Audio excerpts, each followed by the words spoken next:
fools on the hill. My people are not fools on the hill. You must let my people go, so we can rule from Cape to Cairo. You must free my people's hands, so we can rule our purpose land. I wanna know who owns the land. Who wanna know who owns the land? Okay, now listen carefully. Chinese are ruling the Chinese land. Japan is ruled by Japanese. England is governed by Englishmen. America is governed by Americans. So, Africa must be ruled by Africans. I wanna know who owns the land. We must rule from Cape to Cairo. We must rule our purpose land. I said, we want to know who owns the land. I want to know who owns the land. Aslan, hey, Papa Aslan, Papa Aslan, Papa Aslan. It must be free. Angola wants to know who owns the land. Mozambique want to know who owns the land. Namibia want to know who owns the land. I said, Soweto want to know who owns the land. Zimbabwe want to know who owns the land. African freedom fighters want to know who owns the land. Papa Slam. Now listen to the history. We've been here since creation. We've been here since creation. What a wonder. Since the time of sun and sun. Since the time of moon and stars. Since the time of air and sea. Since the time of men and things. We must run from Africa. Good evening, good afternoon, ladies and gentlemen, and welcome to this very, very important broadcast. I want to believe that Ground Zero is tuned on, as well as all Amazonians in all of Europe, the continental USA, of course Canada and South America. I want to believe you're all tuned on tonight to be part of this broadcast. This is going to be a very, very, very important conversation that I shall be having right here on set with one of the most revered veteran journalists of former French Cameroon, ladies and gentlemen. I am privileged to be having with me on the set, the one and only Eric Chinje. I shall be bringing him on momentarily, but please stay put. Eric is here with me on the set, and we're going to be having a very, very, very interesting conversation on the issues of the day, on the fate of Amazonia and that of French Cameroon. So please, ladies and gentlemen, stay tuned as usual. I would bring some updates on the revolution, and then while I do so, I expect you to go ahead and hit your share button and let's populate the platform. And within 5 minutes, I need, as usual, 700 people before I will bring in Eric Chinje to the broadcast. So please, as you join, do me the favor, go ahead, hit your share button on Facebook. If you are watching by means of Facebook, please hit your share button, invite others, let them know I am alive and live. Okay, so please let's do that. We already have over 300. The numbers are rising very, very rapidly. Now that is only Facebook, of course. I guess millions are watching live by way of satellite on Ground Zero. So please, for those of you on Facebook, hit your share button. Let me come to you with this presentation proper with Eric Chinje. And as the broadcast goes on, if you have any question, you have any comment, please drop it on the timeline, on the comment box, and possibly I may be able to read your own comment. If not, I will just randomly choose the ones that I can take. And then towards the end of the broadcast also, I shall take a few phone calls, maybe about 5 phone calls from ground zero only. Ground zero only. If I become so gracious, I may allow the diaspora to ask Eric a question. So stay tuned, ladies and gentlemen. We have almost 400 people. I need 700 in the next 4 minutes so that I can bring in Eric and begin this interview. Or I call it a conversation. Now, this is very, very important. I was live, I think about 3 or 4 days ago, and I was going to talk about the lockdown that we announced for Ground Zero, the indefinite lockdown that we announced for Ground Zero in the coming days. I was going to say something about that, and I totally forgot to do that. My apologies for that, ladies and gentlemen. But I shall be up tomorrow.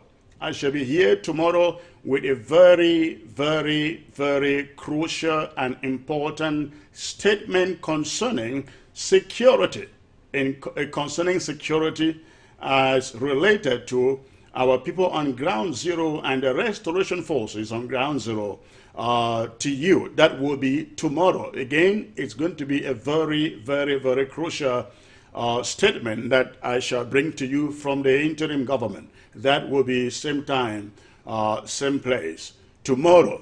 So please, the numbers are rising rapidly, almost 500. Please, again, I need 700 to go, 700 to start before I bring Eric Chinje in here into the conversation. So please, as you join, go ahead, do that favor, do me that favor, hit your share button and let's populate the Facebook platform. Now, it is important you also know that we are streaming live on YouTube. If at any moment you have issues with Facebook, as sometimes we do see, feel free to join us live also on YouTube. Okay, we are getting close to 600, ladies and gentlemen. Go ahead, hit your share button. I have very, very, very important statement that I shall be coming to you with tomorrow to present. In the meantime, I'd like to give you some updates on Abdul Karim, and of course my mother and my sister who were abducted in Yaoundé by the French Cameroon security. 3 times, my mother and my sister have been scheduled to be in the High Court in Yaoundé. But that never happened. That never happened, ladies and gentlemen. That court date never happened. This is what is going on. French Cameroon abducted my mother and my sister, and they kept them up in the set, the infamous set in Yaoundé. And they have not charged them for anything. And of course, they have nothing to charge them for. However, being that they are unable to charge them with anything, our lawyers have taken the matter to court, filed for what they call the habeas corpus. And the first hearing was scheduled for, I think, September 10. It never occurred. The gendarmes instead were never served. The second hearing was also announced for some time, still in September. That never happened because the lawyers happened to be on strike. Another hearing was supposed to have been last Tuesday. This time, the gendarmes instead were served. They did not show up with my mother, with my father, in the French Cameroon court. So, my mother and my sister, they remain in there. They remain in there. we are concerned, very, very, very concerned about it. But I can keep on assuring you, we in our family, we remain strong, very, very, very strong.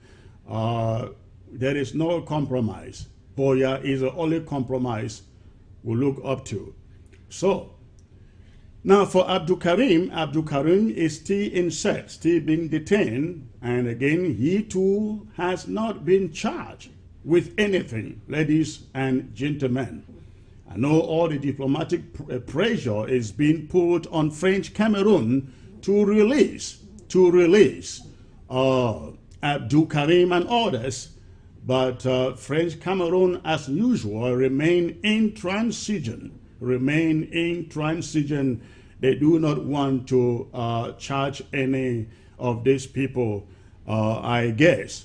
So, ladies and gentlemen, thank you so much. We are hitting almost 800 in less than, I guess, 5 minutes. Thank you very much. I won't keep you waiting any longer. And I would like to go straight to this broadcast proper. But before I do so, once more, I like to say, good evening, Ground Zero. And thanks for tuning in, all of you in the diaspora, in the rest of Africa, in Europe, in Asia, in America, in South America, of course, Canada also. Ladies and gentlemen, I have with me a very, very special guest, somebody I consider to be a mentor when it comes to journalism in Africa as a whole. I'm talking about the one and only Eric Chinje, whom we all came to know as a veteran with CRTV in the early 90s up to, I think, in the early 90s, you know, during the win of change in Africa. Mr. Eric has since retired from CRTV, where he held different positions with CNN, with BBC, and the World Bank. He has also retired from all of these institutions and is living a private life and doing consulting here and there. Mr. Eric has been one of those controversial, vocal, but controversial figure when it comes to the conflict, the war that is ongoing between French Cameroon and the Federal Republic of Ambazonia. He has made quite a number of utterances, taken quite a number of positions in the course of this conflict, and I thought to invite him to come on ABC to enlighten Ambazonians a little bit what he meant by the positions that he has taken. Mr. Eric, it's a pleasure to have you, sir. Good evening. Thank you very much, Chris. It's truly an honor and a pleasure to share this platform with you, and I hope that we speak from heart, speak about things of common concern, and hopefully, give our audience a lot to chew on before the evening is over. Thank you, Chris, and I hope all is well in Houston, where I know you are.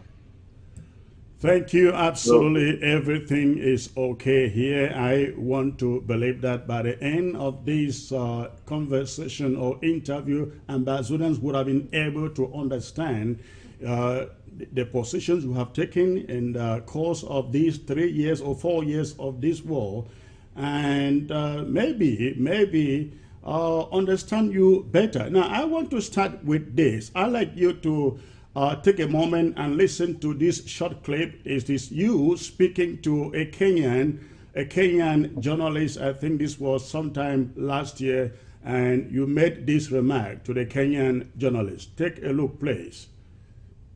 And is that why they got you the nickname of the celebrity journalist? No, that came in later. That came in later. What was the story behind that? Well, I think I'd kind of built a following in the country, or some level of credibility with the audience. And when at moments of high drama or crisis in the country, the president always felt he and I could engage on a one-on-one. I was forthright, honest, told him the truth, and he liked that, and the public liked that. So there was a chemistry between BM, myself, and the public that he exploited every. But that, you know, in many countries that could sometimes be seen as being an issue in terms of objectivity if you're Sure. that close to that person. Absolutely. But obviously you charted that very well. Yeah. And you asked him the hard questions? Yes, the issues that the public was concerned about. Right. I mean, and prior to meeting with him, I would just... All right. I hope you got that statement there. Now, let me turn to you in regard to that statement. As a journalist, of course, when it comes to news reporting, nobody doubted your objectivity because you reported what you were given. You were only the presenter and not the producer. You tried to toe the line of objectivity. Now, when you mention President Biya and the general public, do you still maintain that objectivity that you had with the president today? Well, Chris, I don't know if you've listened to the recent slew of interviews that I gave from television, in print, and so on. I believe that I've been not only objective but true to my own deeply held opinions, and I think that's evident because as I walk around in Cameroon, you know, that how much they appreciated my objectivity and honesty. I have been, you know, about a whole range of things from that has no credibility or very low credibility to one where corruption has taken on untold proportions. In the same vein, do you consider yourself a Democrat? I mean, a Democrat in terms of public opinion. I absolutely. I'm a human being and a single individual, one who wants to do the very best of him, give the very best, you know, as God allows me to. And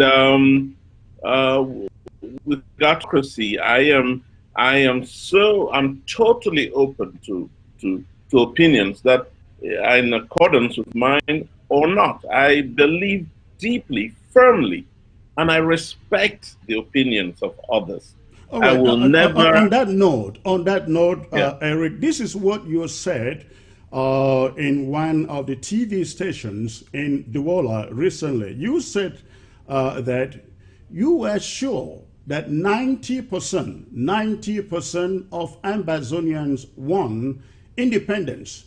However, you also said there is a 10% of you who would rather want Ambazonians to remain with La République du Cameroon. Why don't you think Ambazonians deserve the right to their independence?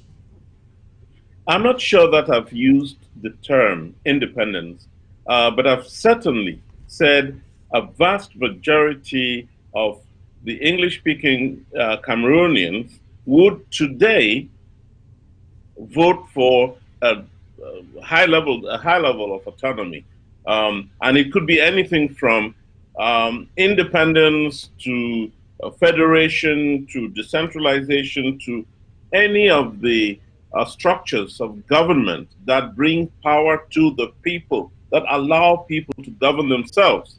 I am totally certain that the vast majority of English-speaking Cameroonians are for one of those options.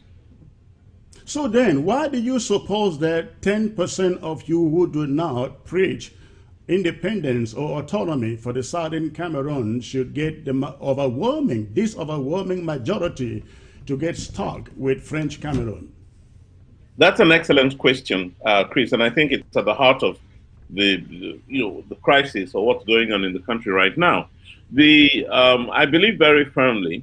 I mean, if this, we've been moving along a spectrum from back as early as 1964, maybe earlier. We've been moving along that spectrum. If you go back in time to that period, if you had a referendum in 1964, and I picked that date because that's when I saw the letter from Dr. Bernard Fonlon about dissatisfaction with things as they were back in 1964. And we've been moving along that spectrum of independence or autonomy or self-government. We've been moving along that spectrum since 1964. By 1972, I think we may have not hit the 50% mark, but we're moving in that direction. By 1992, it's possible that we had gone beyond 50%, 60%. By 2016, we were possibly close to about over 60%.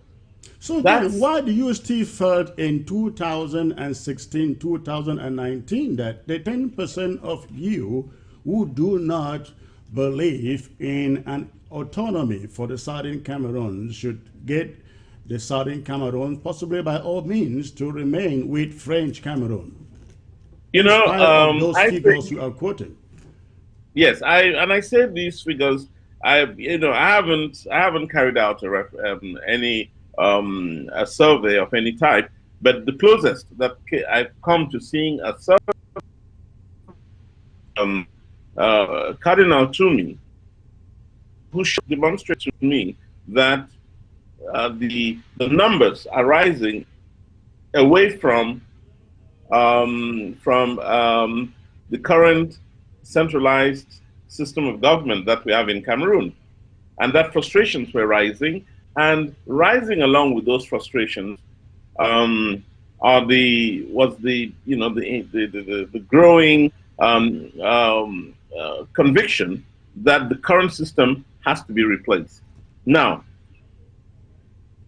there was a survey that was carried out by the Cardinal. The sample was very small, less than 1,000, but a good researcher could extrapolate from even so small a sample what the trends are, and that's precisely what Cardinal Toomey did. But I'm sorry, Eric, but I think you are not yet into the question, into the answer to the question. The question was, in spite of those figures, those rising figures, why do you still hold today that Southern Cameroon's Ambazonia should remain with French Cameroon?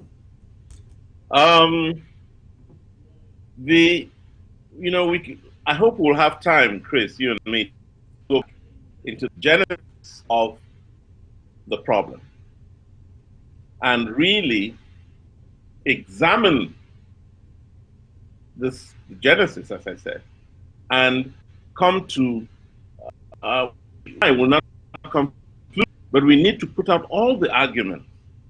And what I want to say with absolute clarity is that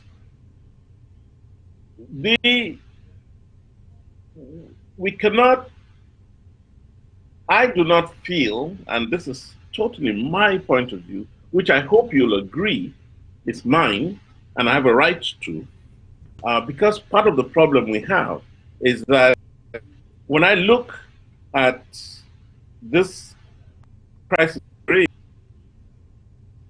even I am afraid to speak, because I hesitate to speak. I'm not afraid to speak. I hesitate to speak because I don't know when it'll be, there'll be an attempt to take it out on me, take it out on my family, take it out on friends. I never know. Who are you afraid of to speak? Eric, you are a well-known person, and I think at your age, you should be very, very courageous to say things that build society, no matter who's who is offended. Yes, that's what I'm saying. I initially said be afraid. No, I'm not. Totally, I'm not. Not with the BR government in on the opposite side, or the Amazonian leadership on the other side. I'm not afraid to speak. I hesitate to speak. I have to think if if something will be, I have family across the country in Cameroon, and it can be taken off. My family often calls when I speak, and most of what I've said until now has tended to be more against the government in Yemen. People have called me to say, maybe you shouldn't. Maybe putting us in some level of danger. My family has called me about it. Even worse to my family that's in Bamenda. Why don't we get back? Why don't we get back to the question? Do you believe in a free and independent Southern Cameroon's cause? I believe in the cause of, and I totally think that a lot has been done to bring out the level of frustrations that Anglophone Cameroonians have, as the to redress that cause, I totally believe in. What I do not believe in is for anybody to stand up and tell me you're no longer Cameroon, you have to be an Amazonian. I've never voted for that. And under any circumstances, just give to that. I have family. Explain this, Chris. Will not vote the same way I reject, and I was making a speech today where I totally rejected what the French and the colonialists did in Africa. Okay. That I will not in one vote that and turn around and say I have to. Who I am is determined. I once was colonized by the Brits. Take that with as much vehemence. I was born into a family that spreads. The spread of my family covers the geography of what is today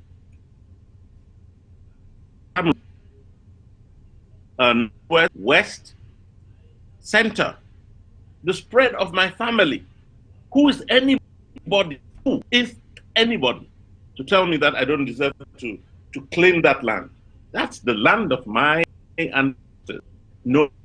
So essentially, you are saying that you have witnessed the sufferings, of course, they call it the root causes of this problem, going back to UN Resolution 1608, progressing up to today. You have quoted some numbers, especially those put out there by Cardinal Toomey. So you are saying, if I got you right, you are saying if you were standing before Mr. Biya today, all the powers that be in French Cameroon, you will be able to say to them, let my people go. I'm not sure that, I've never said that, Chris. I've never said, let my people go. Look, I'm being honest. I didn't say you said it. I'm saying that. So what you are going by what you are saying now, if you had the opportunity to sit face to face as that journalist, objective journalist that you used to be, if you had the opportunity again to sit face to face with Mr. Biya, would you say to him, allow Southern Cameroonians to restore their country? I will tell Biya, and I've said this, when I say it on television in Cameroon, it's like equal to saying it to Mr. Biya. I've explained the frustrations of Anglophonians. I have explained the depth of my own frustration. Left that country, for God's sake. I have, and I continue to emphasize and continue to feel that they have no right to continue to burden any citizen of any origin whether from the north, the south, the east, or the west. I'll continue to say that. But with the same breath, I'm going to claim my right to a land called Cameroon. I will continue to.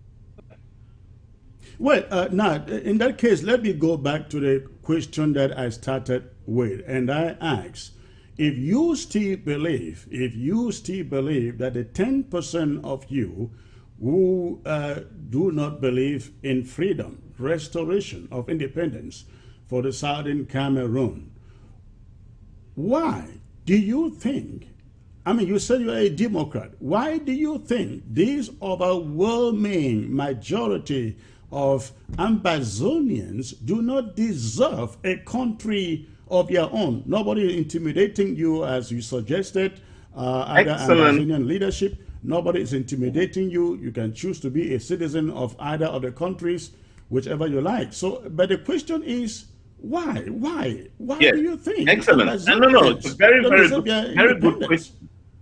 It's a very good question. I believe that if a referendum were organized today, I think, given the suffering given happen, I think, Chris, that the Anglophones in Cameroon will want to opt out of this union. I think. Okay. Until that referendum is organized, until, as I said, I was using figures from Cardinal Toomey, and based on a very small sample of about 900 people, and it wasn't done. This research was not scientifically done. That Cardinal Toomey also told me. So we cannot base any momentous decision on how we split the country. So we need to. But then, Eric, you started quoting the progressive nature of this desire for independence from 1964 and up to 2016. Evident in everything. So I don't understand, with that progression, how now you can still say Cardinal Toomey's results were not scientifically conducted, in spite of the fact that this has been progressive from 1964. Right. You know, he himself will say that. I drove from Douala to Yaoundé with Cardinal, and we spoke throughout that trip. And he himself will tell you that his survey was not scientific. Having said, mere observation, which is what I'm saying, by mere observation and evidence from the past, I mentioned Dr. Fondon's letter, mentioned what was, what God did in 1984. I've mentioned the frustrations that came in 92, even though an Anglophone technically might have won the presidential. So it tells you this has to do with Anglophones. It was not the people that voted Frundi that might have voted them into office. So I'm willing to look at these things in the face and make a determination. If Anglophone Cameroon is going to leave the Union, there has to be a process recognized by the international community, and they still have failed to recognize anything to do with splitting up Cameroon. In 4 years of fighting and killings and destruction on both sides by the Cameroon. In 3 years of doing that, that is definitely, you are correct that there is destruction. Not one international organization, one nation has come up with political and diplomatic support for splitting Cameroon. I think you are not correct there, because you and I, we are aware of the Swiss coming out to say, we want to mediate between these two parties. That is, I mean, you should consider that international intervention. The EU is backing that. The UN is backing that, in spite of the dialogue held in Yaoundé recently. The EU, the Swiss, the Canadians, the British, they're all still saying, we stand, we want to back the Swiss initiative. You consider that international intervention. It is progress. Yes. But let me ask you It always this. will, because there's a crisis going on. Chris, Would you Chris, support, no. would you support a referendum for the Southern Cameroon's independence? No country has said this referendum. No international organization belong in this community. Not one.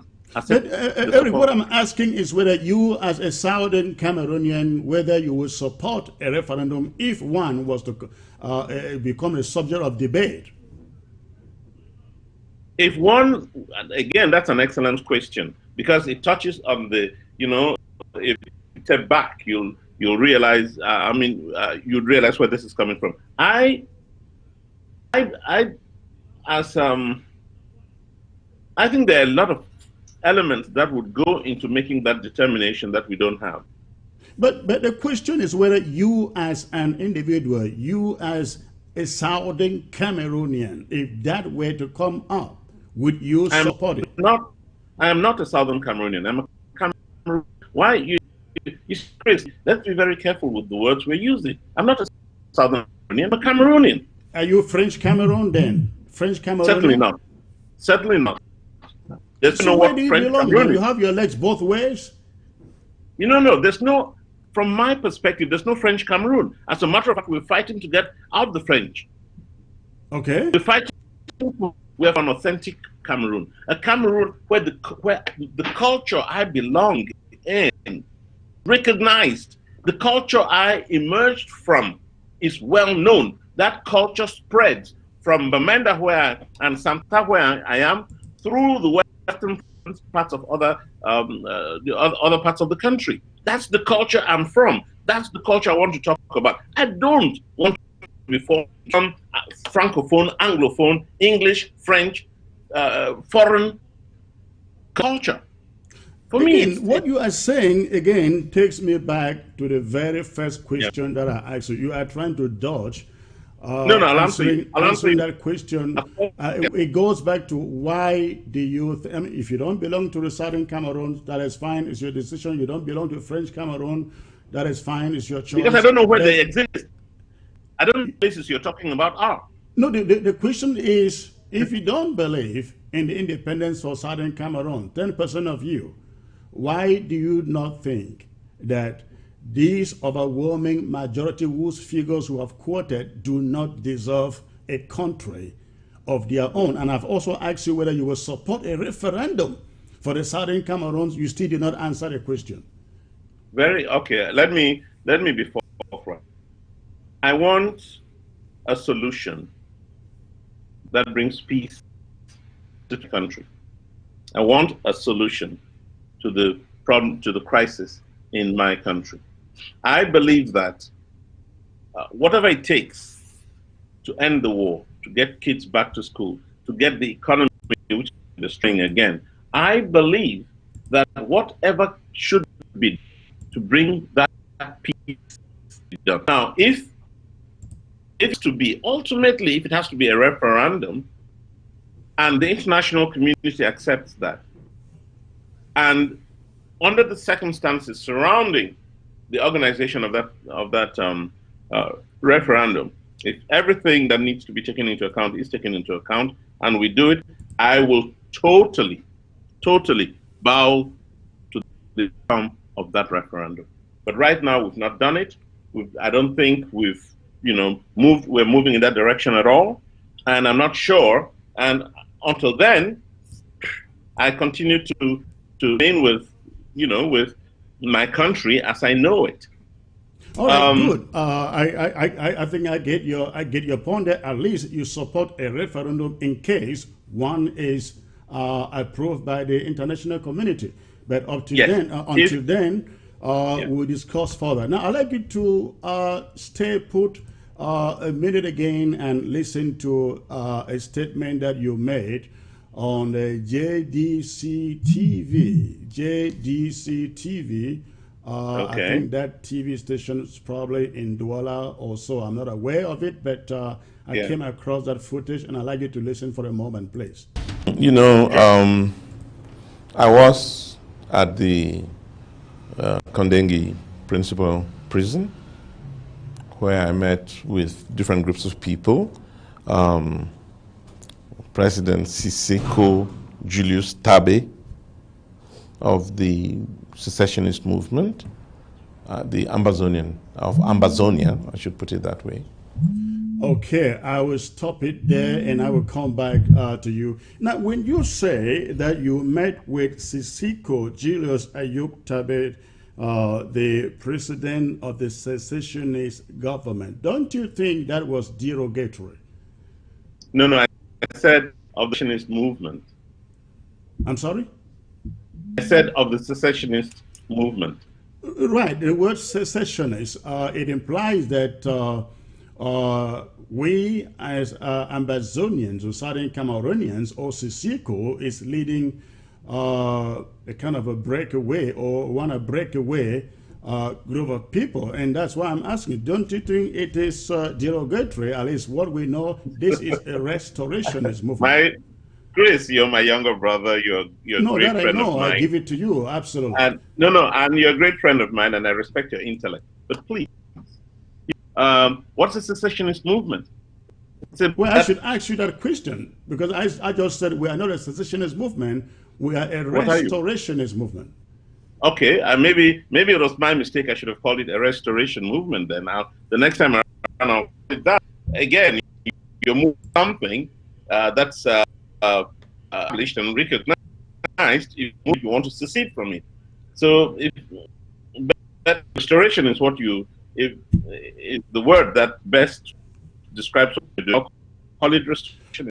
Now, I said that because often when people use the word secessionist or separatist, it is used in a pejorative way.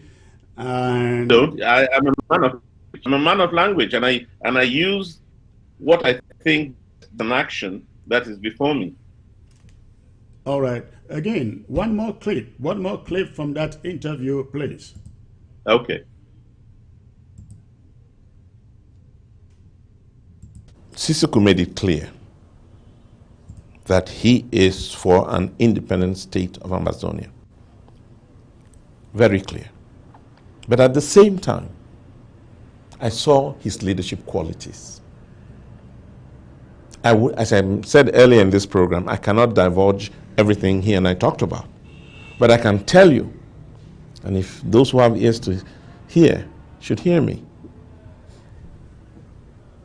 there is clearly room for dialogue between Siseko Tabe Ayuk and this government. There's room for dialogue. Non-negotiation. There's room for negotiation. There's room for negotiation. You guys are, throwing in words that have, I'm willing to play along. Yes, whether you call it dialogue, negotiation, whatever, restoration, independence, freedom, whatever you call it. There is room for Siseko Tabe Ayuk and Paul Biya to sit across the table from each other and talk.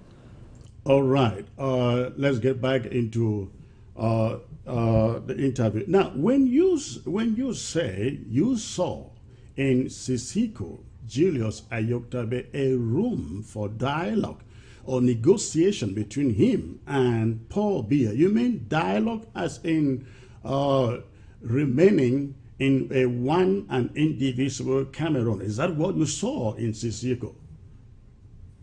Again, I think fairly clear. I part of what we're doing here is trying to urge, and this was prior to the dialogue, I was trying to create an environment where two human beings or more can sit together and talk about a common problem and find a meaningful solution.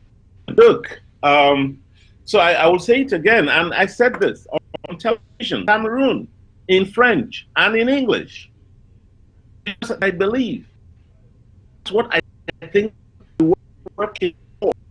Because if we don't do that, the young people dying, and they'll continue to die until we do that. The young kids are going to continue to be ignorant until we do that. The Northwest and the Southwest that have been destroyed. It will take us, even if we I'm were getting to, you, but even if I think a you are not state were to trying declare, to answer the question. The question is, when you say there is room between Sisiko, Ayoktabe, and Paul Biya to dialogue, and the question is, dialogue as in one Cameroon, or what did you mean by that? I mean, dialogue is talking about the problem. That's exactly what I said. That's what I meant. As in one Dialogue, so we Cameroon? can problem of that's what I'm talking about, Chris. What else? What else? I mean, you know, I spoke in English. What essentially you are saying, because you started your statement in that footage by saying you met Sisiko Julius Ayoktabe, the president of Ambazonia. Then you move on to say you saw in Sisiko the ability, the willingness to sit on table and dialogue or negotiate with Paul Biya. So if you are referring to him as president of Ambazonia and at the same time talking about the chances of him sitting down with Paul Biya, are you not saying that Sisiko will compromise his position as president of Ambazonia to go back to the one and indivisible Cameroon? Well, again, I'm not in his mind to know what all I meant. I thought this guy, Sisiko, could sit down and his government could sit down to the other side, because clearly there are two sides to this crisis. And I meant the two sides can sit around a table, and initially, you know, the word I used was dialogue. But as you could tell, the journalist suggested a number of terms. I'm not carried away by terminology. I'm carried away by the fundamental concept of trying to communicate. And I said dialogue, and he said negotiations. I said, fine, if that's what talking, conversing is, then call it what's in a word, what's in a name. Extending is what we're seeking, to end the bloodletting, to end the economic destruction of my part of the country, to end the process of kids not going to school, and to get this back on moving again at that country. All right. Now, let me talking about dialogue. Would you consider what took place in Yaoundé a week ago, to which you were a participant? Would you consider that the kind of dialogue that you were looking for that would resolve this conflict? Chris, like in all human crises, I think a cool-headed, systematic approach to resolving the crisis, what we should be looking for. And as far as I'm concerned, first step in any process of overcoming conflict is to talk. Maybe the talking at this point in time, this was not adequate for some, but I believe this. When you say it wasn't adequate for some, what about you? Was it adequate for you? Oh, absolutely. Absolutely, because not only was... So you think that what took place in Yaoundé was good enough to resolve this conflict? No. What took place in Yaoundé was a lot of talk, and very good talk, and some excellent resolutions. Will it resolve the crisis? I don't think so. What will resolve the crisis is taking a lot of what was said, implement some or if not all, and move that needle further towards resolution. Whether this is true, whether you like it and agree with it or not, that is the case. That's what's going to happen. So you are saying, talking about the resolutions coming out of Yaoundé, you are saying that talking about restoring the name from La République to United Republic was a good resolution. You are saying that No, giving horrible. Ambazonians, Horrible. I'm saying it was horrible. it was horrible. I'm saying, Okay. yes, it should So not have been what done. about giving Ambazonians, in their context, they will call it Anglophones. How about giving Anglophones the so-called special status? How was that? Again, I don't know if you're waiting to see what the content of that special status would be, but I like the idea of the special status, but I have no Eric, clue. you know that Eric, you know that in the U.S. where you live, when they say you have a special status, they're essentially saying you are handicapped, you deserve some special. I mean, you are not able. That's what special status mean. So, is that what Ambazonians or the Southern Cameroons need to be able to coexist with French Cameroon, a special status? if you think that Zanzibar is handicapped, or you think that Quebec is handicapped, or you think that Hong Kong is handicapped, I beg to disagree. I think what we're talking about is a part of a nation that has their specificities that need to be dealt with.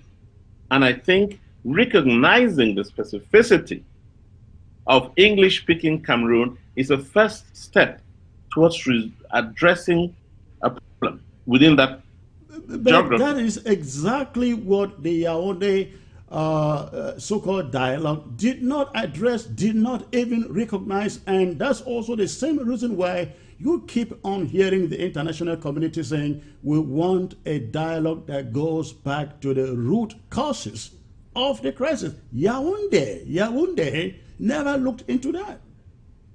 Yes, we let's say two things. One is there's a recognition of the differences of the special nature of Anglophone Cameroon, let me call it that, as opposed to the rest of the nation. There is that. That is a recognition that there is a difference that needs to be addressed differently, specially. That is what special is. And what we should be doing now, and I hope that's what they will do, is look critically at what goes into that special status. Why couldn't the conference? Why couldn't that conference, that event, discuss or decide what is in that special status package? Because you all right there hearing the name special status, none of you went home with what is in that package. You're that's part of, again, to give credit where credit is due. Prime Minister John Gute was given 3 weeks to come up with a conference of such monumental importance, such historic importance. 3 weeks. You do know that this is where 4 years were given to organize the Nations Cup, and it couldn't. In Correct. 3 weeks, he pulled people together. Everything was put on the table except separation. Everything was put on the table. All of that was debated. A lot of ideas came up. It was all compressed into actionable items by the technical the technical secretariat of the dialogue. I think John Gute has acquitted himself. He's done what exactly the most critical of us would have hoped for. Now it's moved, and he's moved. Eric, please, I won't let you run with that. I think that thing was. Sure, I really think that thing was a sham. Was a sham. You sat in there. You sat in there and saw children in the name of combatant stage managed. On that podium was a lady who was supposed to have been buried alive in Bamenda. She was on that stage referring to herself as a former combatant. There were many others brought in the rest of the days of that conference, purportedly former combatants, and it turned out those people were not former combatants. They were stage managed. Come on, do you really consider that give Dion Gute a pass for that conference when they stage manage things like this? Chris, just give me a minute to describe two Sure. incidents, two things that happened. One, a military guy, a colonel, who happened to be in that in our part of the country, in Anglophone Cameroon, saw a guy who he knew had killed soldiers in a regiment. He saw and was going to bring this guy down, stop him. He was sweating. There was this spontaneous reaction on his part, and he was saying, "No, this guy killed soldiers." He wasn't. This was not some stage. This was not some fake attitude. We saw this. So, I mean, didn't you see the lady on the first, on the plenary, during the plenary, yes, let me finish, Chris. Who introduced herself as a former combatant? And we all knew, only a week or 2 weeks before that conference, that lady was supposed to have been buried alive, and she was there. And you don't take that seriously? I'm happy that she was not buried alive. That's a good thing. But was she a former combatant? Let me look. I have absolutely zero ability to affirm or deny whether any of those guys was a former combatant. I have no ability. So please don't ask me to confirm or deny. What I'm giving you two incidences that gave me the impression, if not the confirmation, that at least one of those fellas had been in the bush before and had fought, for Amazonia. The incident with the soldier, with the colonel, and the second was a guy called Kawa Kawa, I think, Yannick Kawa Kawa, who described in amazing detail what he did. He said, and you may want to find out from Cho Ayaba, he said he and 100 others were recruited by 6 months before the war started and were trained in Nigeria. How could they have been recruited 6 months before the war started when nobody was that is ready, the question. Nobody was prepared, nobody expected war war because Mr. Biya declared the war?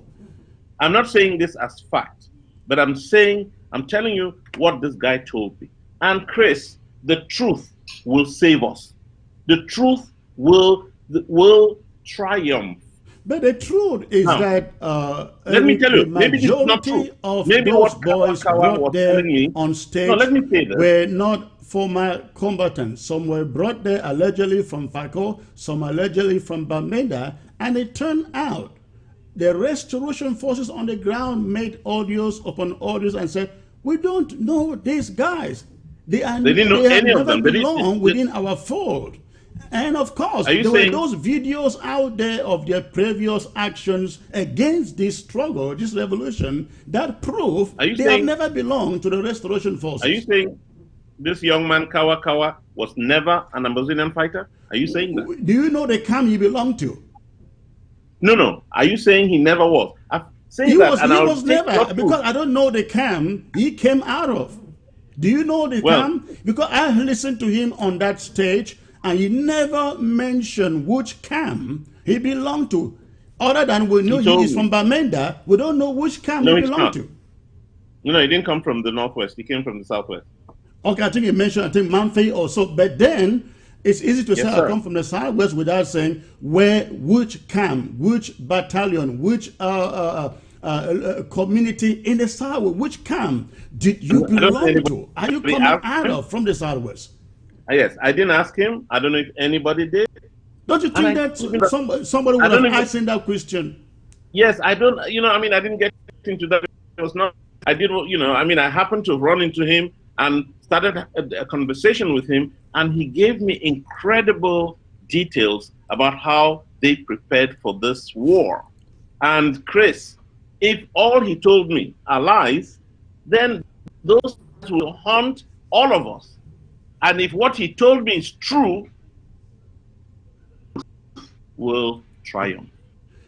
Do you now believe, about a week after that conference, that the overwhelming majority of the people staged there on the first day, second day, third day of that conference were merely brought in? In fact, some came from prison. Some came from prison. We've seen pictures of one. Well, you have more information on that than I do. I cannot. We've seen one of them living condemned there, and then we find him on the stage introducing himself as a former combatant. So that's jailbird? Is that all he was? And you're sure about what you're saying, Chris? I am very, very sure. I'm also very, very sure about the lady who was supposed to have been buried alive, who was there at the conference center, spoke, introduced herself. If your truth is true, then maybe you'll come out triumphant in this. If your truth is not true, I think you'll get your response from the Almighty. Well, all right. Let's get to another aspect of this. Very soon, I will be opening the phone lines for a few Ambazonians or Southern Cameroonians to ask you a question or two. Sure, I'm open. I'm totally open to any question. But before we get there, I think you have said here that what happened in Yaoundé doesn't have the capability to resolve this conflict. No, the next step cannot resolve in 5 days of discussions. A conflict is not resolved overnight. And what I said, and I want to say it again, this conflict came up with excellent resolutions. If they are implemented, I think we'll be moving towards a solution. And as I said, it's a movement, it's a process. I don't understand when you say this conference came out with excellent resolutions when a party to the conflict was completely kept out of the conference. How do you imagine the resolution? I asked you about special status. You said you don't know what is in there. I asked you about change of name. You said it was a bad idea. Which resolutions then are you talking about? I'm not talking about, I'm not talking about the dialogue ending the conflict. That the end to the conflict is part of a process. All I'm saying is I liked the resolutions that came out of this conference. Now, those resolutions included the recommendation that Cameroon should be given a special status. And I'm saying, but you don't know what is in that package. In that special status, you don't even know anything about it. You left the conference without deciding what goes in the package. Yes, I'm saying the idea of the special status is one. But what will make it effective is to it. And I'm totally willing to retest of this dialogue if what goes that does not satisfy me and does not satisfy the rest of us. I'm willing to reject the declared of the dialogue because that success will be determined by the actions that are going to be taken going forward. I can declare the organizational success of the dialogue, and there's no question about that. It was that is your opinion. That's your opinion. Do you think it was the right thing to exclude the diaspora and, of course, leaders of the Southern Cameroons from that conference? Well, they're excluded for one thing. Only if the condition for participation by the Ambazonians was a recognition of no business. Well, the conditions for participation, the conditions for participation, did not favor Ambazonians, Southern Cameroonians. Let me give you a critical example. Abdul Karim, whom I believe you know so well, merely left Cameroon, French Cameroon, traveled to Switzerland. On coming home, he was picked up in Yaoundé, and as we speak, he is still there in the dungeons.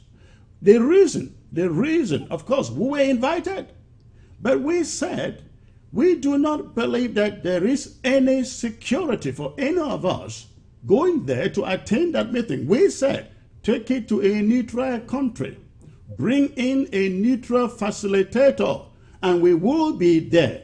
We did not turn down the invitation because we didn't see it necessary. No, we said, take it to a locality where we feel safe and where there is a neutral facilitator. None of these things happen. Just imagine if we had come to Cameroon and we were picked up as Abdul Karim is picked up.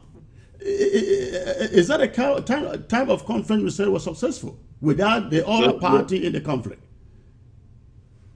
In Biafra was not resolved outside Biafra, was resolved outside Nigeria, sorry. The Biafran war was resolved in Nigeria because it was about Nigeria. The Cameroonian crisis should be resolved in Cameroon because it's a Cameroonian crisis. But let me say this. If you guys had come and been picked up at the airport, the international community would have risen against but the international community has not risen up to release Abdul Karim. How would they have risen? The international community has not released Abdul Karim. The international community has not released Sisiko, Tassan Wilfred, and Fongalan 4, who were abducted in Nigeria illegally. The Nigerian court has said they were illegally picked up. They did not commit any crime in Nigeria. If the international community you mentioned has not as much as released them, why do you believe if we came to Yaoundé and were picked up, the international community will release us? You may be right. Again, I do not know the circumstances surrounding the arrest of Karim. Abdul Karim, I don't know what the circumstances of his arrest were, and I want to think that this, his case merits special attention, and I'm willing to engage in that, to do it. I'm willing to be team that investigation to Abdul Karim. And the fact is, I don't know him, and I don't know what happened, what the circumstances of his arrest. So having said that, I'm still of the opinion that the problems of that country should be in that. I believe that's what I believe. All right. Now you mentioned, you said the problem between Nigeria and Biafra were solved within Nigeria. Now you would understand in our case here, we are talking about a whole different thing entirely. Biafra, Maybe. you would call them secessionists, separatists, because they were trying to separate from Nigeria. In the case of the present conflict between Cameroon, French Cameroon and Southern Cameroon, you have two sovereign states that came together, and one is saying... You don't have two sovereign states. What are you talking about? No, I said two sovereign states came together. The boundaries are there. You remember, Eric, you will be being intellectually dishonest if you say that the Southern Cameroon state didn't exist. We had a flag, we had an anthem, we had a prime minister, and all those institutions. Unless you really want to be disingenuous. So what happened? That no. I think that this is history, and the facts of history are before us. A nation was in 1960.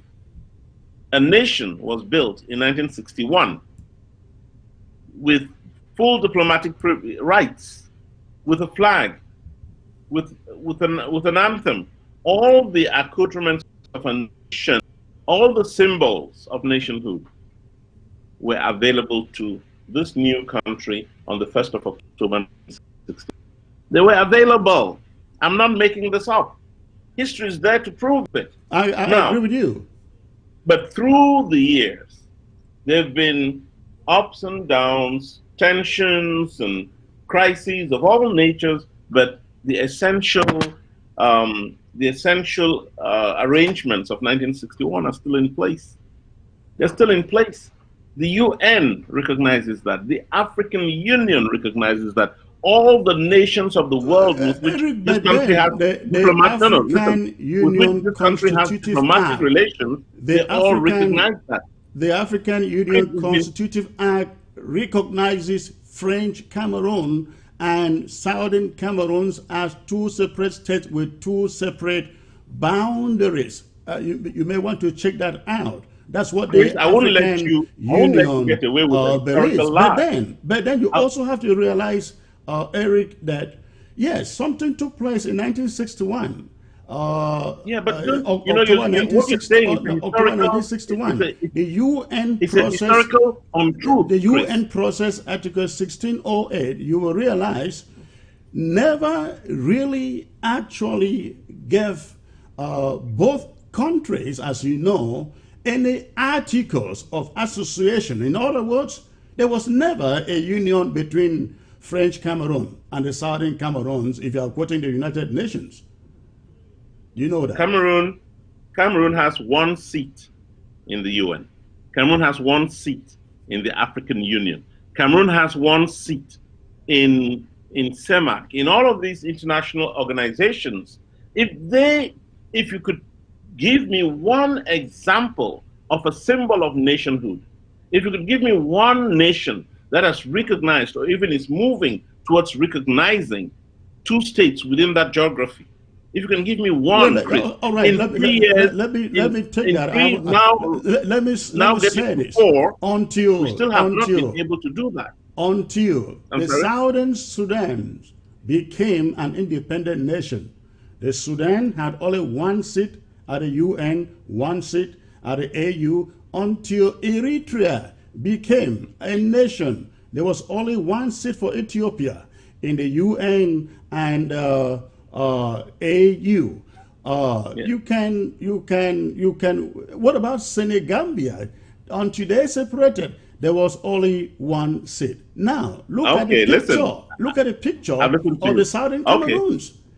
Yes, I've listened to you. The picture of Eritrea and Ethiopia, the Southern Sudan and Sudan, Gambia and Senegal, is totally different from ours, except for Senegal and the Gambia.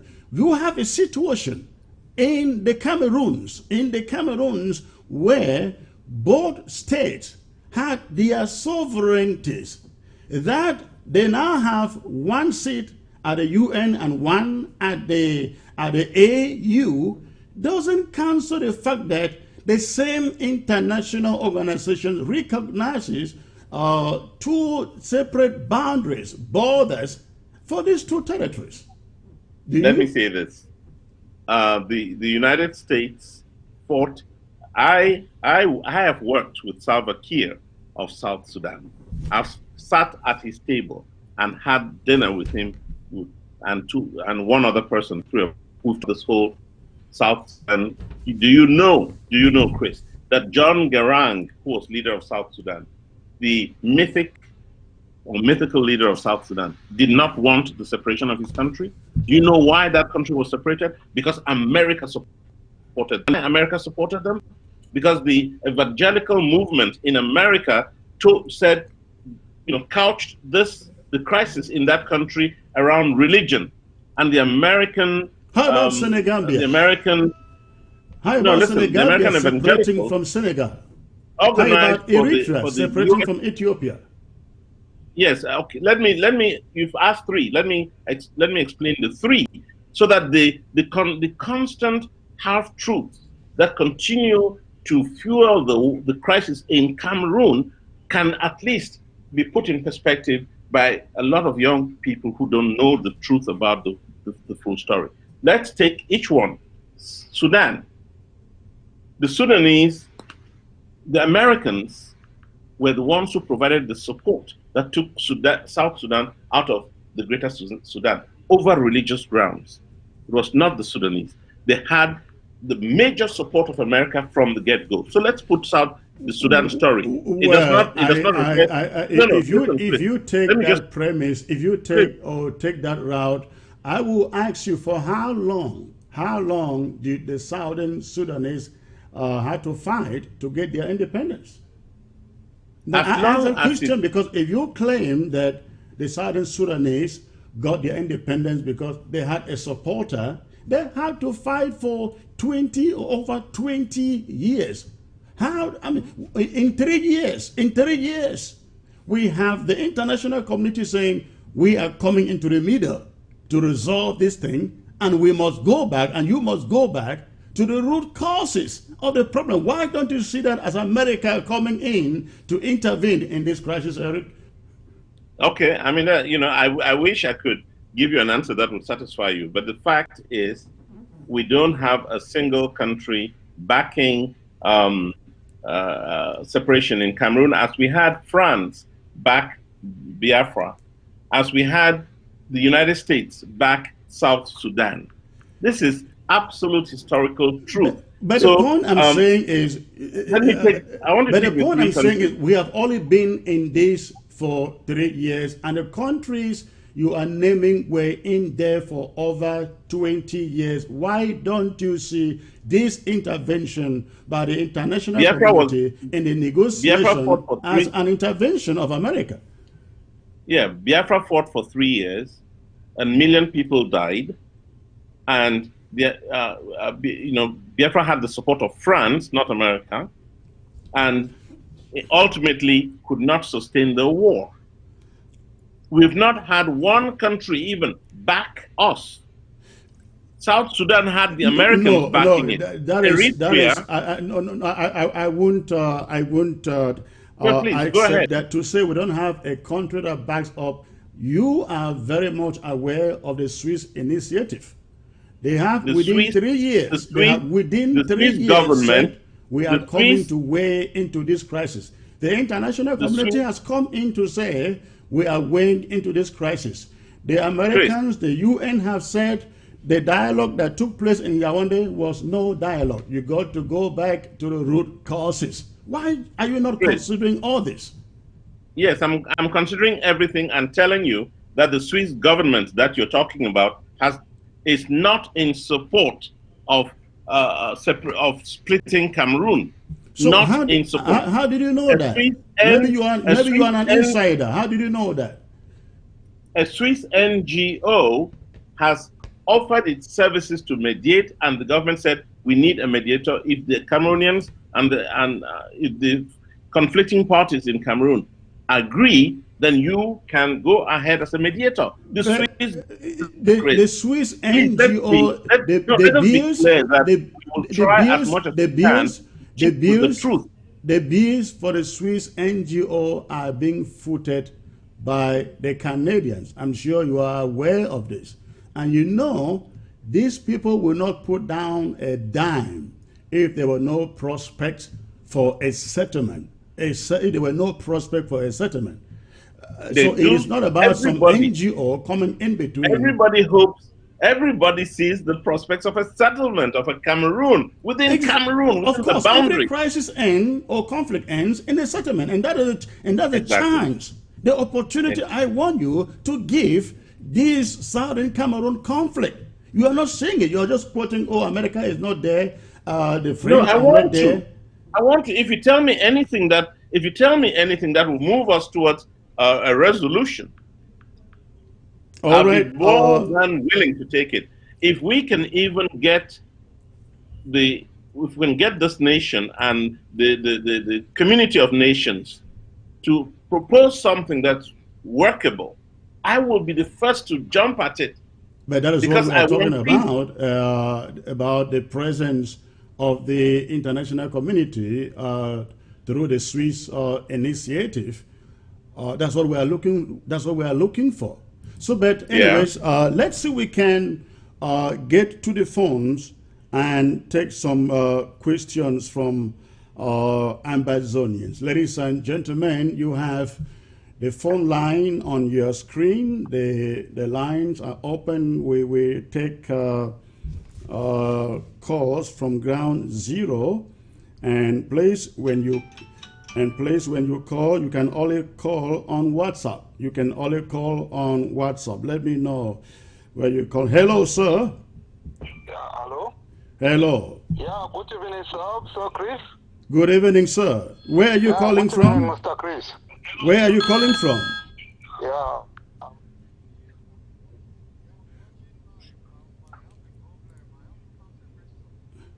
Okay. What is your I'm question? calling in UAE, Dubai. Okay. I'm sorry, your volume is on and off. Hold on a second, please.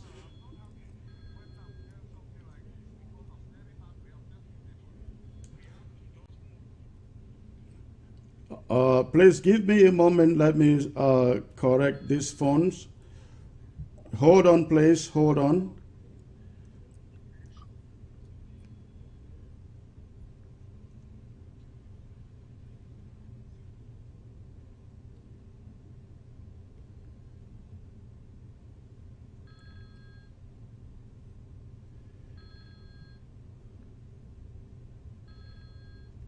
Hold on, please. Hold on.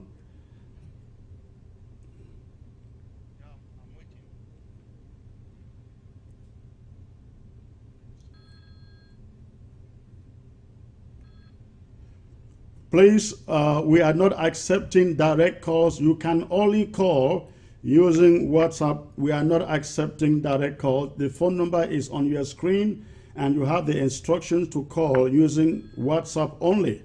If you call direct calls, we will not pick your call. Call using WhatsApp. Direct calls are not accepted.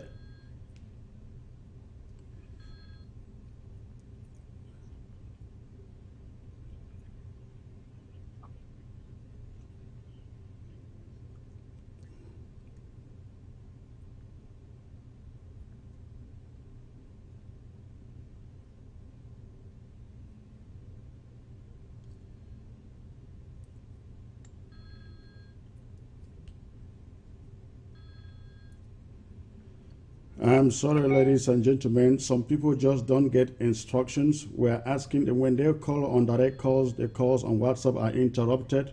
Uh, I hope they are listening to me. We are not accepting direct calls. Do not call direct calls. Do not make direct calls, please.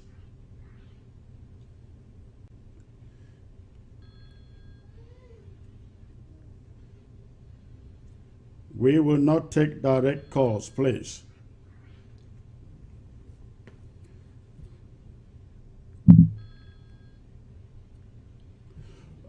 Ladies and gentlemen, for those of you watching, I don't know wherever you are watching from, again, we are not taking direct calls. Do not call or make direct calls. We will not accept direct calls. All right. Uh, Please, I will change the number you see on your screen. I will change the number you find on your screen for the calls. I will have you to call the regular number. Call the regular number, which is a 603-682-2687 number. Call the number 682-2687. That's the number you want to call. That's the number you want to call. Please call the number. Call the number 603 682. Oh my goodness.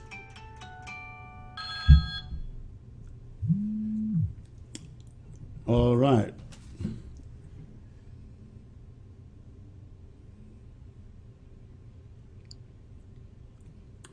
Hello. Hello. Good evening, Secretary Chris. Good evening, sir. May I know where you are calling from, please? I am calling from Belgium. This is Summer Thomas.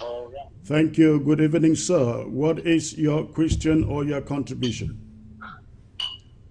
Yeah, my contribution is you were too good for Mr. Eric Chinje. And I think that this debate with Mr. Eric Chinje is going to come up again. And let me put myself as a participant in the debate with Mr. Eric Chinje,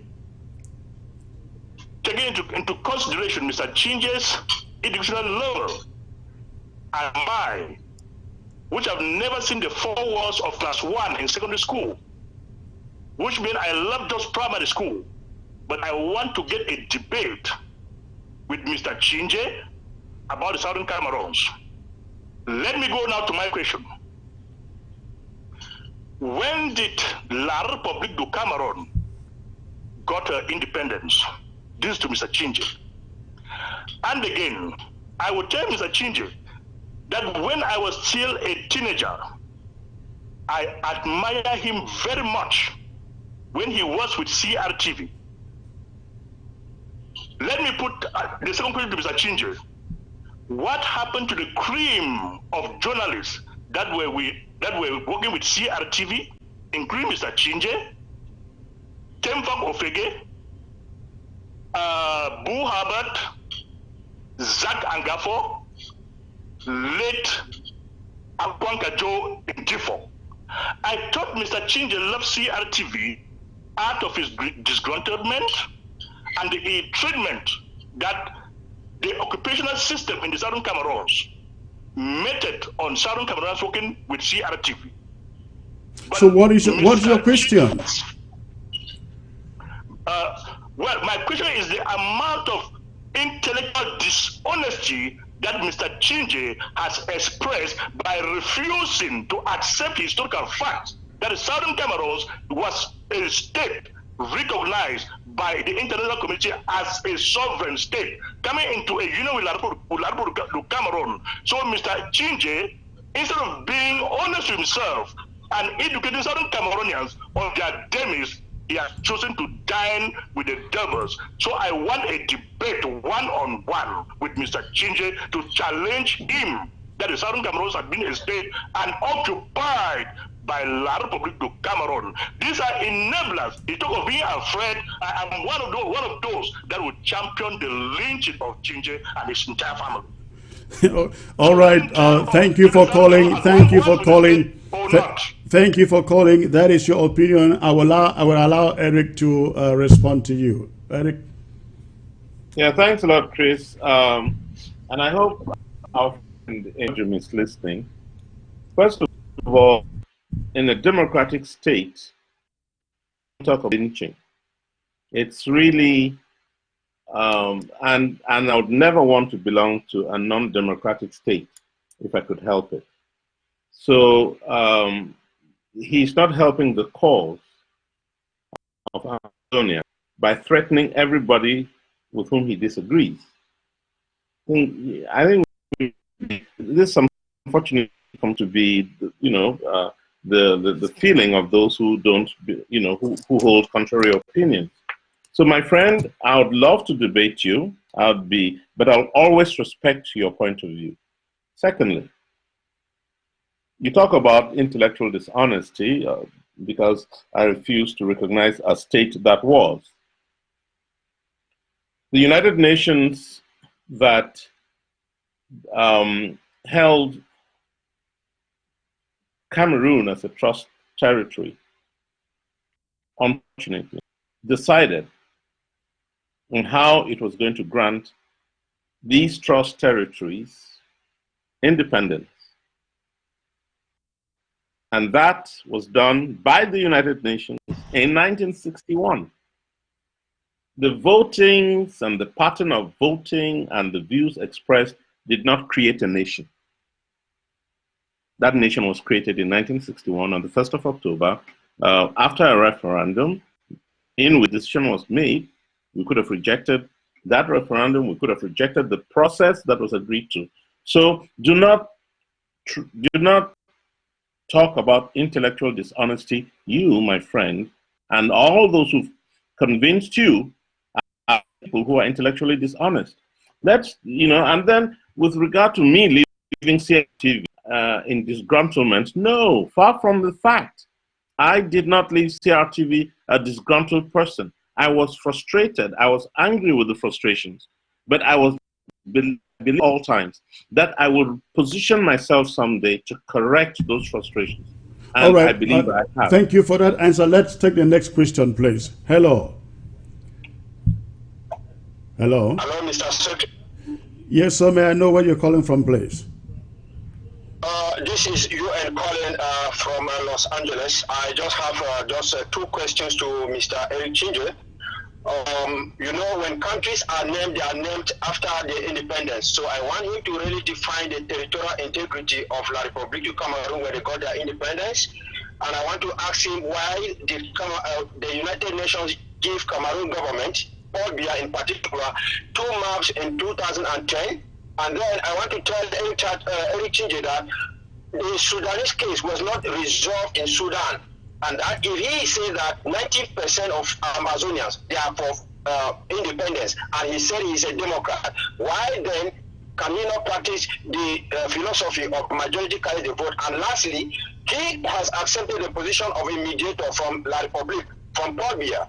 And now, if he decides to negotiate, to mediate between the two factions, to no avail, there will be what we call a shifting of position. Eric, to the best of my knowledge, excuse me, please. Eric, to the best of my knowledge, has not said he has been choosing to represent La République du Cameroun to mediate for them. But I will give him the chance to answer that question. Thanks for calling. Well, thank you. Hello, Chris. Are you there? I'm here. I can hear you. Thanks a lot for correcting erroneous view that I have accepted a position from the Cameroon government, and that's why it's important to investigate and to be on the side of truth. My friend from Los Angeles, make it a position in life to be side as God allows you to see the truth. So before you make a claim that, just look into it. So I don't need to even go into that. And you said there's been no vote. There was no. I think I missed the question about the vote, which was the third thing you asked. And something you said was given to Mr. Biya in 2010. I have absolutely no clue. And with regard to La République du Cameroun, they have territorial boundaries that were recognized in 1960. In January 1960. You're totally right about that. United Nations, which had the other part of Cameroon as a trust territory, decided how it was going to liberate that part of Cameroon, or the two parts. So southern Cameroon and northern That Cameroon. other part, the southern Cameroon also had its own boundaries, correct? Its own international recognized boundaries. Yes, they had boundaries as trust territories until October 1961, correct, when one part of it went to Nigeria as what was then the Adamawa province, and the other part went to Cameroon. No. That is a misrepresentation. The other part did not go to Cameroon. If you go back to that plebiscite of 1961, the northern Nigeria will show you the Union Act between Northern Cameroon, the then Northern Cameroon, and Nigeria. When you come back to the Southern Cameroons, you ask for a union treaty between the Southern Cameroons and French Cameroon. You don't have one. Am I wrong? Yes, you may be right about that, Chris. I don't have to those documents. That is the basis for which we are saying our boundaries, our sovereignty should be recognized just as that of Senegambia or Gambia was recognized. About all of that, Chris, but I'm saying this.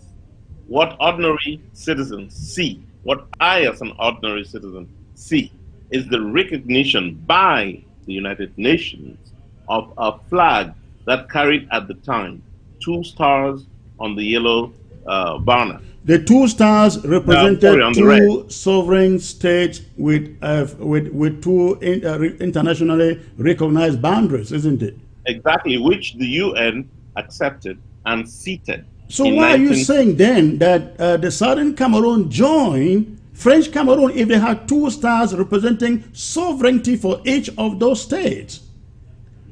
Again, you're playing with words, Chris. If the United Nations gave one seat to two states that came together, call them states, call them territories, these were UN territories.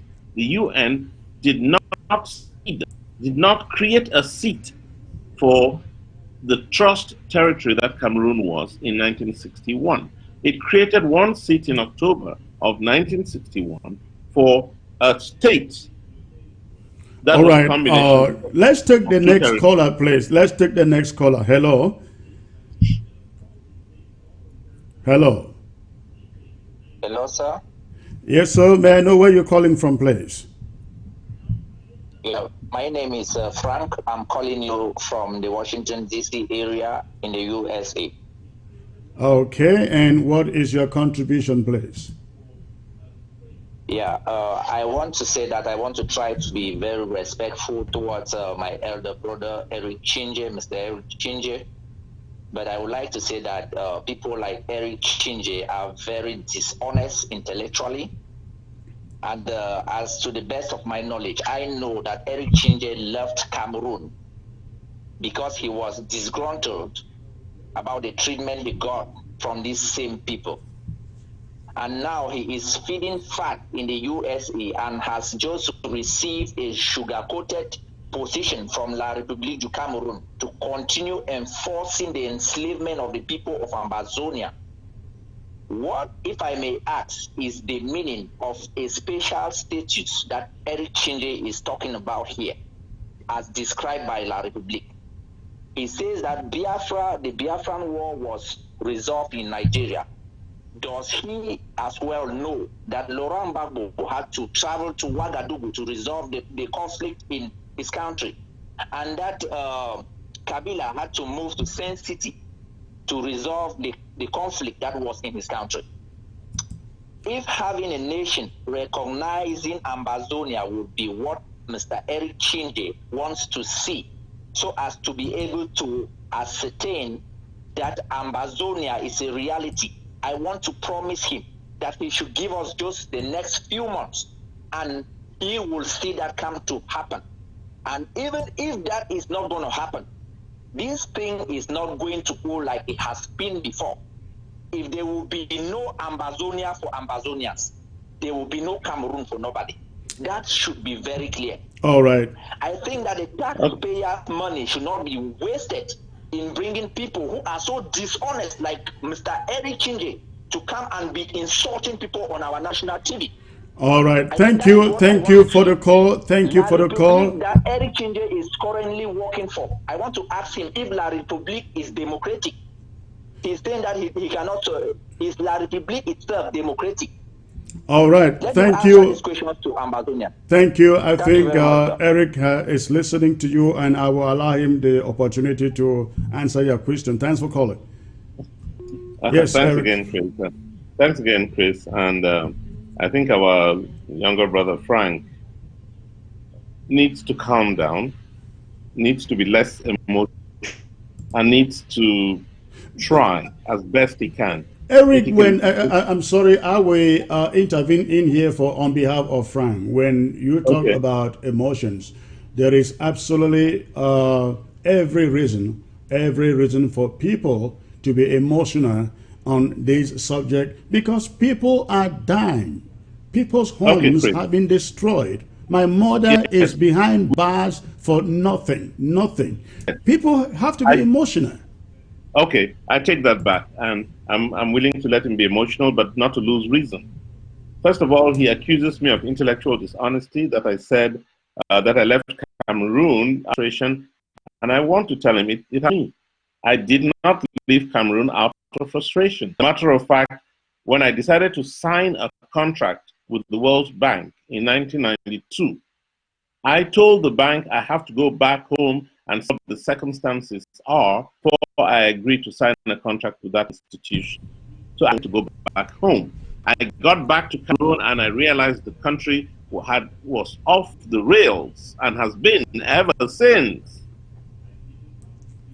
That's what I'm Cameroon. It has nothing to do with intellectual dishonesty or dishonesty I or think whatever. what he is saying, I think what Frank is saying about you being intellectually dishonest is that up to today, 4 years after this conflict started, you still do not recognize the fact that Ambazonians have the right to a country, to their own country. I asked you from the beginning. Well, I asked you sure, from the Chris. beginning, why do I you wish you think said that. But 10% again, of don't. you don't want a free Ambazonia? You didn't answer the question.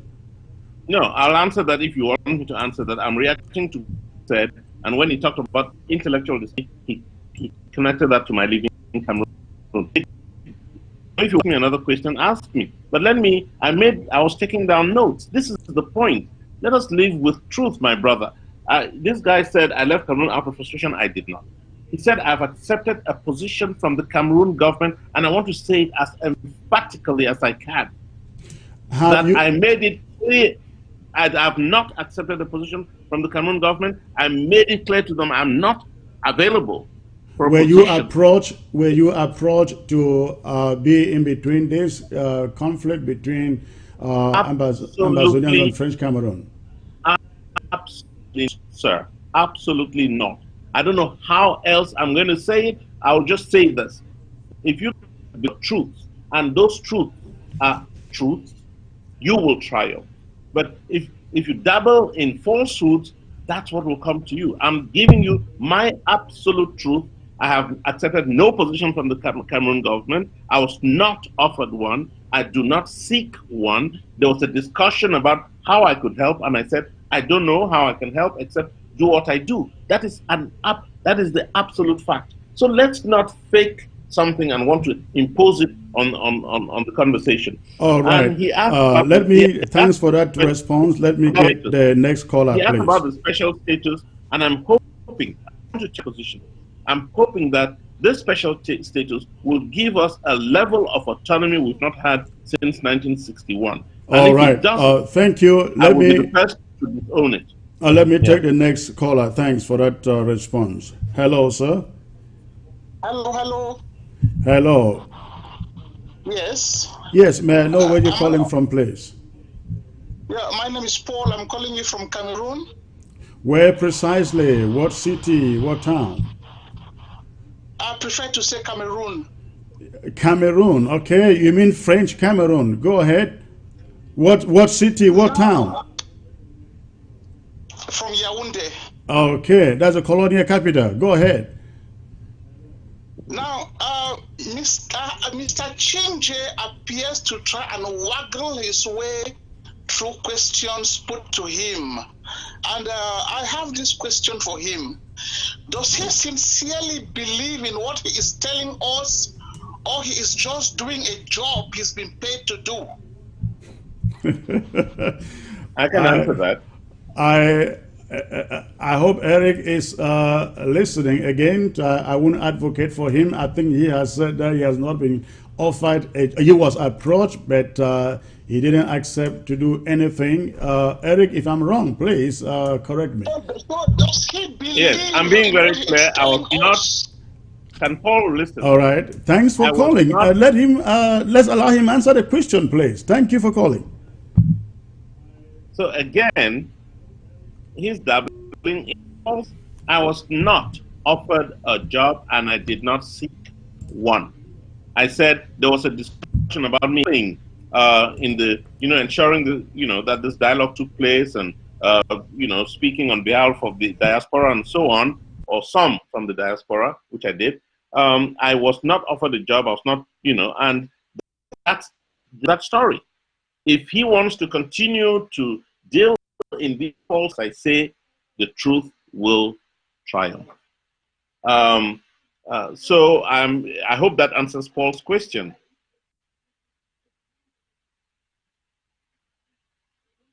Chris, are you there?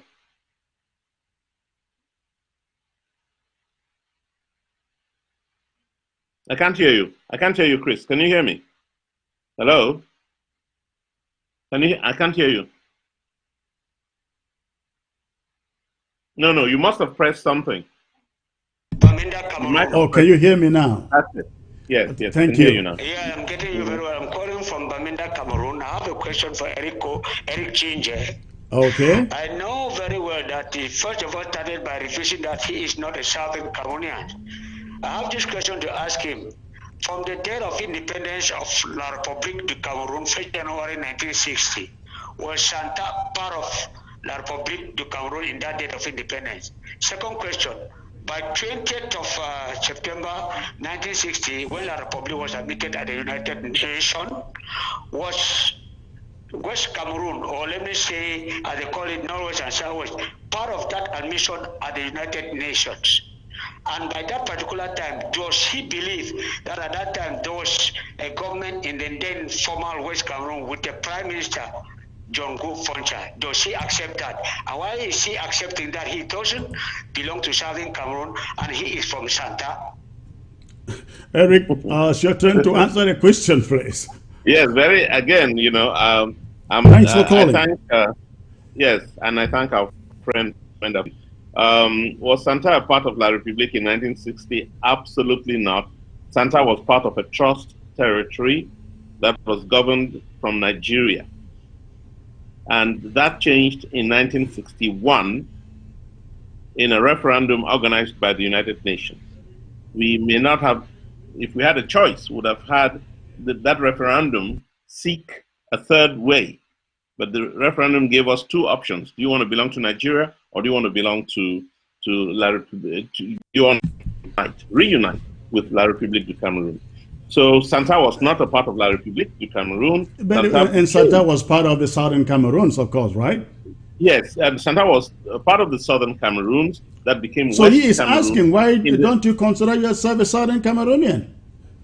Why don't I consider myself a Cameroonian with a K? A Southern, no, a Southern Cameroonian. No, if you want to go back into the history of colonialism, then I might as well consider myself a Cameroon, K-A-M-E. Nothing wrong with that. That is the way we were called by the Germans. It's still the same territory. Yes. If that's what we're talking about, yes, I was a Cameroonian, K-A-M-E-R-U-N. I was a Southern Cameroonian, and I was a West Cameroonian, and today I'm a Cameroonian. That's the history.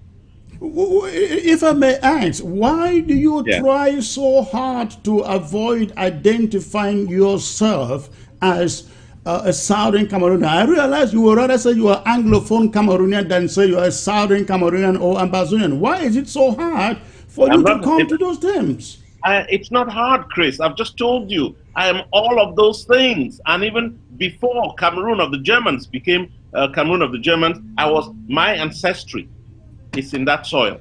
What I'm revendicating here, what I'm claiming here, is my belonging to that part of that geography that today is called Cameroon by all institutions that recognize nations. All right. Let's take the last caller. Hello, sir. Yes, sir, Secretary Chris. Good evening, sir. May I know where you're calling from, please? Sebastian Barrico, calling from Maryland, United States of America. I think Eric must know who is calling. Yeah, he should know who is speaking because the name is everywhere. I was invited to attend a fake dialogue as well. I am sorry, Mr. Eric, my elder brother, I'm sorry you're already sweating, but we still have more to give you if time permits. I have just one question, if not two. Just one. I will ask you just one. Did you ever watch any videos of October 1st?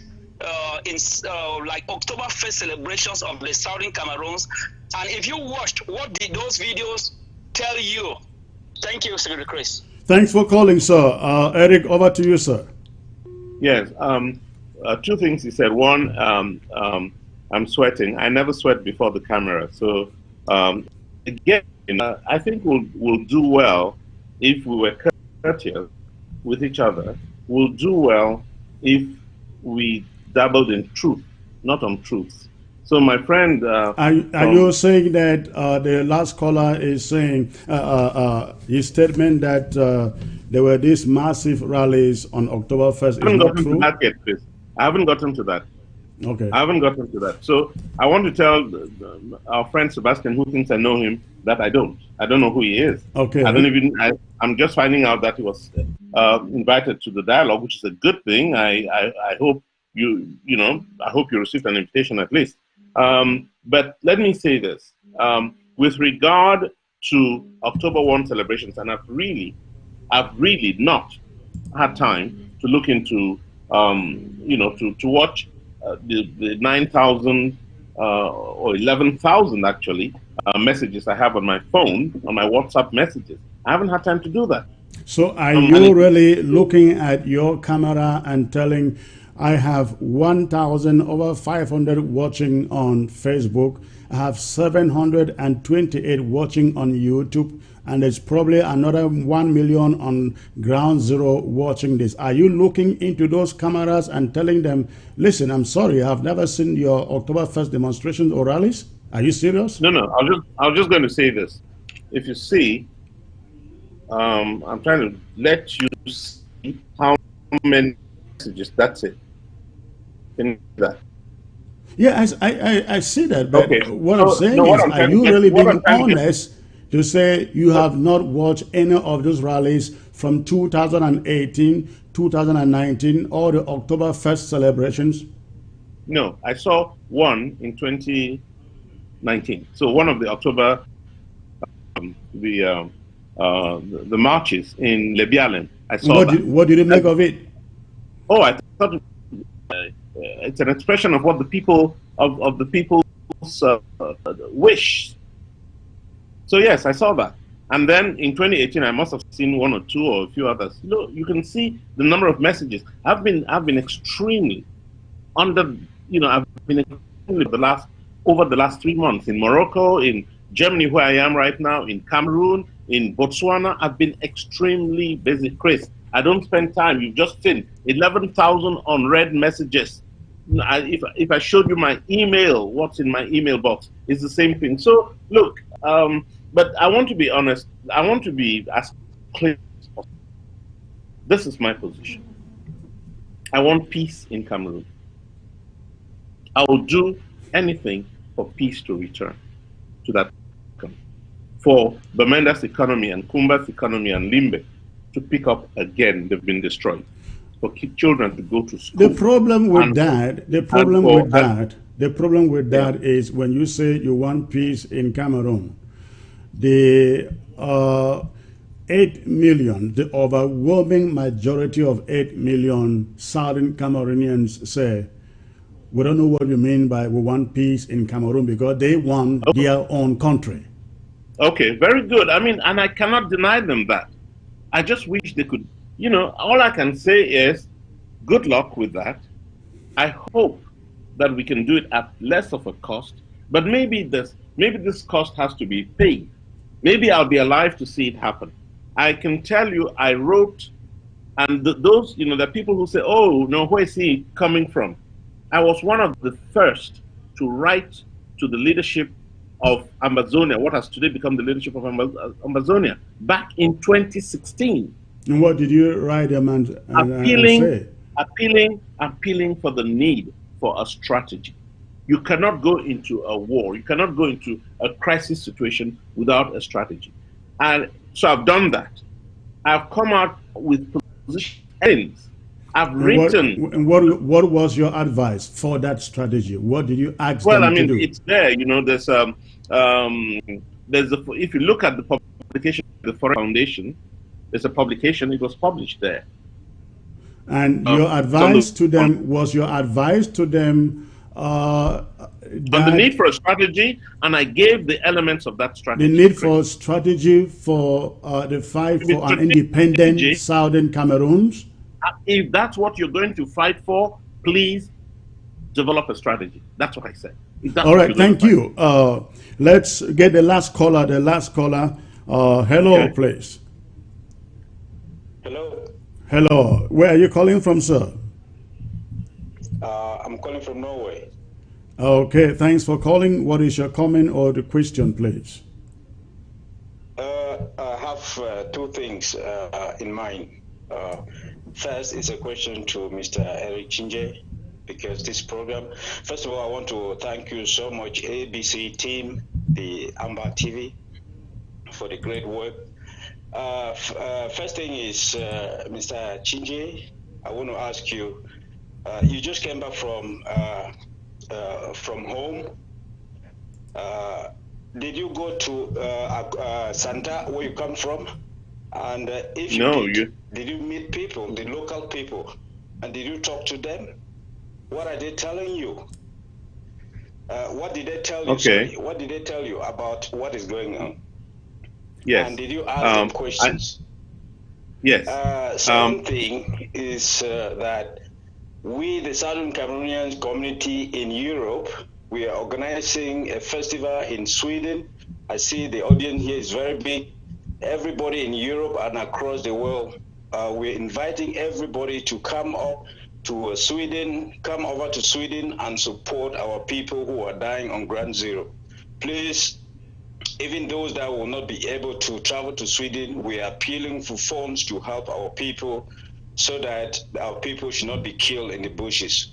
All right. That is all I have to say. Thank you so much. All right. Thank you. Thank you for that call. And that will be the last call that we have for the day. Unfortunately, we can't take all the calls that are just flowing in. But Eric, did you go to Santa during this visit to Ground Zero? And the caller is asking, what did you see in Santa and what did the people tell you in Santa? Well, you know, the caller, if the caller has been following any of my movements, you know, he would realize that I've been talking a lot about this, and I've said it over and over. I cannot. Then my sister, who lives in that part of the country, has insisted I should not even dare come there.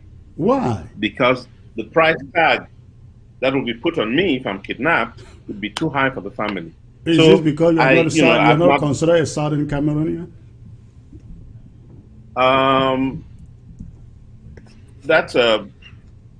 Do I know why anybody is kidnapped?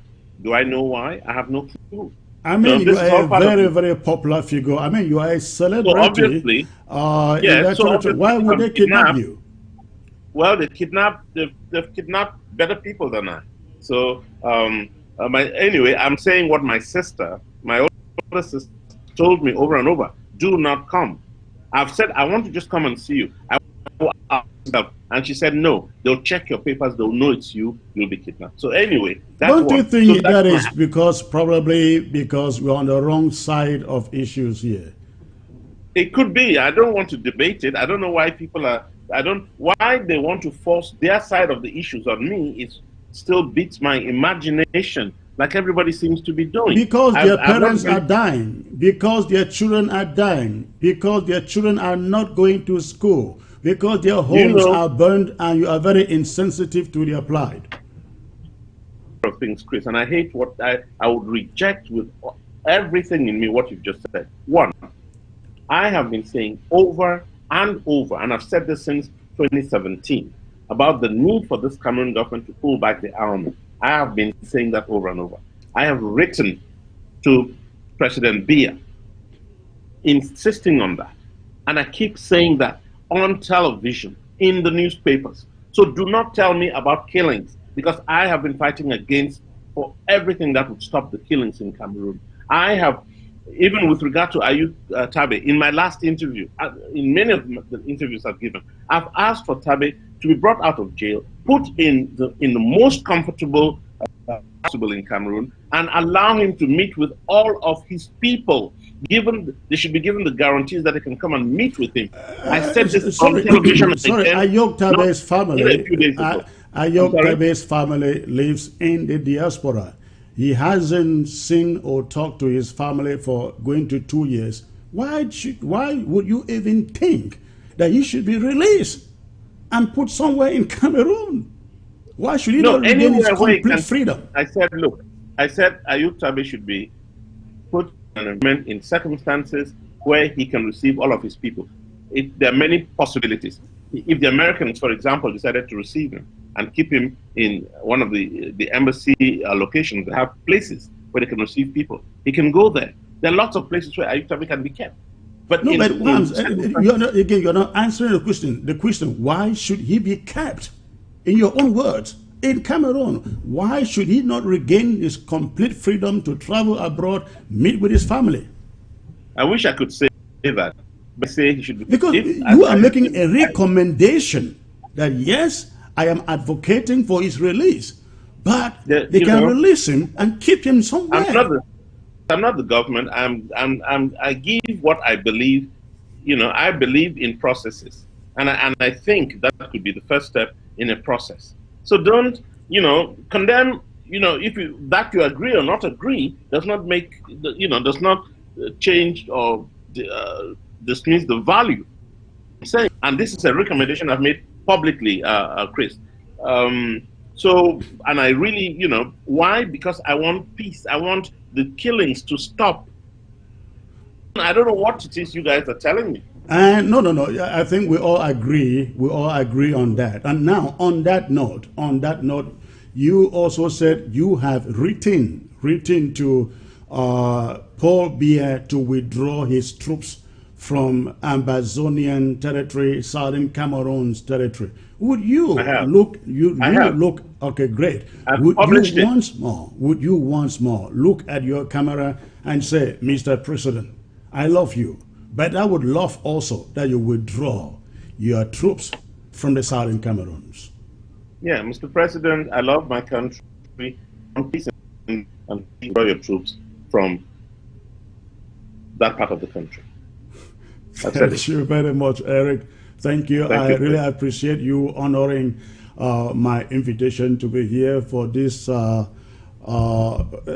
questioning, and the calls that came in were not very friendly, but you were patient to take those questions and answer them. I appreciate it. Thank you for coming. Thank you very much, Chris. Thank you very much. And anytime I'm willing to engage. I hope we can stay civil and continue to push the boundaries of freedom, because I think at the end of the day what we really need is freedom. Thank you again, and I want to thank all those who tune in to this broadcast. We're ending here with 1,600 on Facebook and 773 watching on YouTube.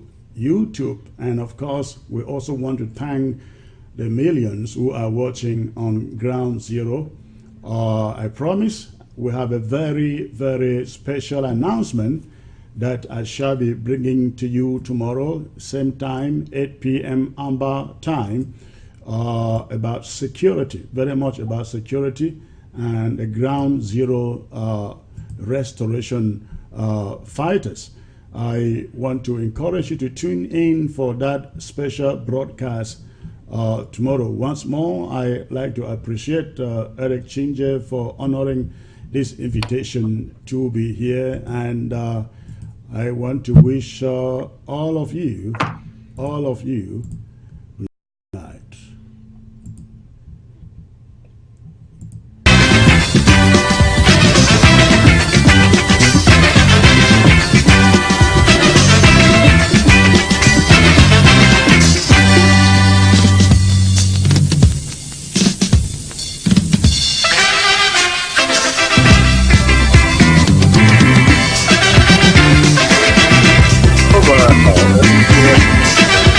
Oh.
again. We are no fools on the hill. My people are no fools on the hill. You must let my people go, so we can rule from Cape to Cairo.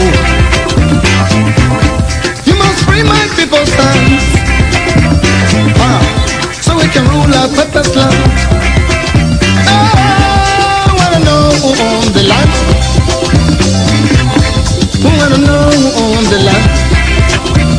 Okay, now listen carefully. Chinese are ruling the Chinese land. Japan is ruled by Japanese. England is governed by Englishmen. America is governed by Americans. So, Africa must be ruled by Africans. I wanna know who owns the land. We must rule from Cape to Cairo. We must rule our purpose land. I said, we want to know who owns the land. I want to know who owns the land. Hustler. Hey, Papa Hustler. Papa Hustler. Papa Hustler. Must be free. Angola want to know who owns the land. Mozambique want to know who owns the land. Namibia want to know who owns the land. I said, Soweto want to know who owns the land. Zimbabwe want to know who owns the land. African freedom fighters want to know who owns the land. Purpose land. Now listen to the history. We've been here since creation. We've been here since creation. What does one know? Since the time of sun and sun. Since the time of moon and stars. Since the time of air and sea. Since the time of men and things. We must run from Cape to Cairo.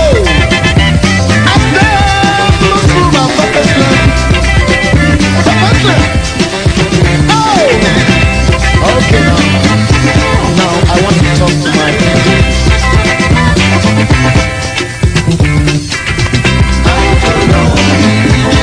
Iradanila, oh, I will know. Yeah, Iradanila, oh, I will know. I feel it's all over Danila. Now we are the crossroads. On the Femo, don't be like. I feel it's all over Danila.